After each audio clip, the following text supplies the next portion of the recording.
નમસ્કાર, આપ જોઈ રહ્યા છો સ્પાર્ક ટુડે ન્યૂઝ। છોટાઉદેપુરમાં નગરપાલિકા બોર્ડની મુદ્દતને ફેબ્રુઆરી માસમાં 5 વર્ષ પૂર્ણ થયા હતા, જ્યારે ઘણા સમયથી ચૂંટણીની રાહ જોવાઈ રહી હતી।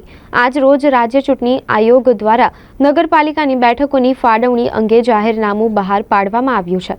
છોટાઉદેપુર નગરપાલિકા કુલ 7 વોર્ડમાં અંદાજે 25,787 કુલ વસ્તી, જ્યારે વોર્ડ દીઠ સરેરાશ વસ્તી 3,684 ધરાવે છે, જેમાં 28 બેઠકોમાં સ્ત્રી બેઠકો, 14 અનુસૂચિત જાતિ, આદિજાતિ તથા પછાત વર્ગની સ્ત્રી બેઠકો સહિત અનુસૂચિત જાતિ માટે અનામત બેઠકો 2, અનુસૂચિત આદિજાતિ અને માટે અનામત બેઠકોની સંખ્યા 7, પછાત વર્ગ માટે અનામત બેઠક 5 જાહેર કરવામાં આવી છે, જેમાં કુલ અનામત બેઠકો 21 અને સામાન્ય બેઠકો 7નો સમાવેશ થાય છે।